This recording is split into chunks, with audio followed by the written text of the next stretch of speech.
Selamat sore, bersama saya Sandy Sopakua. Jumpa lagi kita pada KPL Online Tamrin. Masih dengan bacaan kisah pengharapan yang ditulis oleh Ellen G. White. Mari sama-sama kita ikuti lanjutannya. Namun sebelumnya, mari sama-sama kita berdoa. Bapa kami di surga, terima kasih Bapa atas berkat-Mu hingga sampai pada hari ini. Sekarang kami akan melanjutkan kembali pelajaran-Mu. Berkatilah kami sehingga kami dapat mengerti dan lebih dekat lagi kepadamu ya Bapa. Terima kasih Bapak sudah mendengar dan menjawab doa kami. Dalam nama Yesus sama Tuhan penebus kami. Amin. Elia telah berjalan bersama Allah. Pekerjaannya menyakitkan dan menyusahkan. Dan melalui dia Tuhan telah menunjukkan dosa-dosa orang Israel. Elia adalah nabi Allah. Walaupun dia harus melarikan diri dari suatu tempat ke tempat yang lain untuk menyelamatkan hidupnya, bangsanya sendiri mengejar dia seperti seekor binatang buas untuk dibunuh. Tetapi Allah mengangkat Elia. Para malaikat mengangkat dia dalam kemuliaan dan kemenangan ke surga tanpa mengalami kematian. Musa adalah yang lebih besar dari orang yang hidup sebelum dia. Allah sangat menghormati dia. Dia telah diistimewakan untuk berbicara berhadapan muka dengan Tuhan. Seperti seseorang berbicara dengan sahabatnya. Dia diizinkan melihat cahaya yang cemerlang dan kemuliaan luar biasa yang menyelubungi Bapa. Melalui Musa, Tuhan melepaskan orang Israel dari perbudakan Mesir. Musa menjadi perantara kepada umatnya, sering berdiri di antara mereka dan murka Allah. Ketika murka Allah melawan bangsa Israel karena ketidakpercayaan, persungutan, dan dosa-dosa yang patut disesali mereka, kasih Musa kepada mereka diuji. Allah merencanakan untuk menghancurkan mereka dan membinasakan bangsa itu dari hadapannya. Musa menunjukkan kasihnya kepada bangsa Israel dengan pembelaannya yang sungguh-sungguh untuk kepentingan mereka. Dengan perasaan sedih dia berdoa kepada Allah agar berbalik dari murkanya dan mengampuni bangsa Israel, atau hapus namanya dari buku catatannya.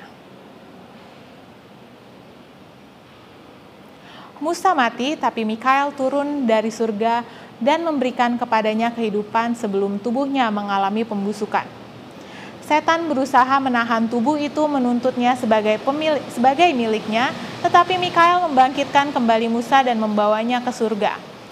Setan sangat mencela Allah, mencela dia sebagai tidak adil dengan mengizinkan mangsanya diambil darinya.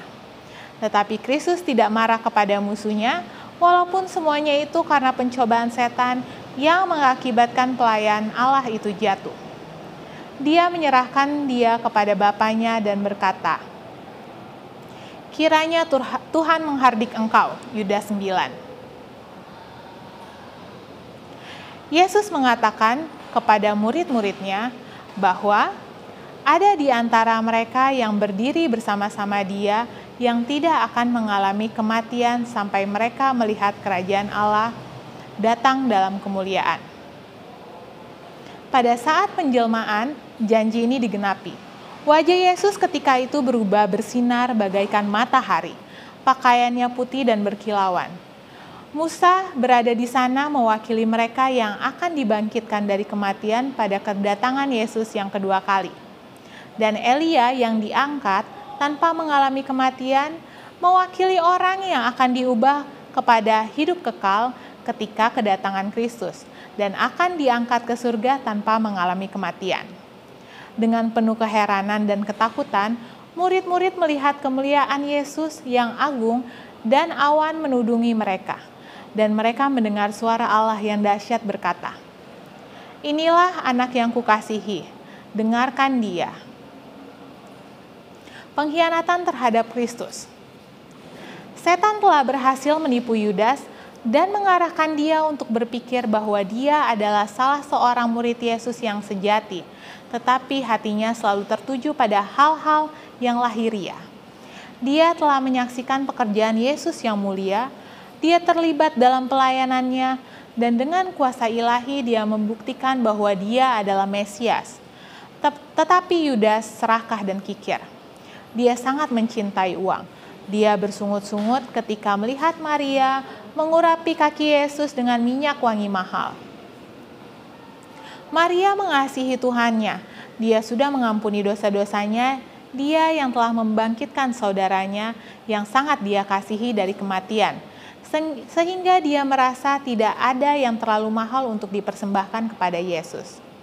Bahkan bila mana ada yang lebih baik dan mahal daripada minyak wangi itu, akan dia berikan untuk menunjukkan rasa hormatnya kepada juru selamatnya. Untuk memaafkan perbuatannya, Yudas berdalih bahwa adalah lebih baik minyak wangi itu dijual dan kemudian diberikan kepada orang miskin.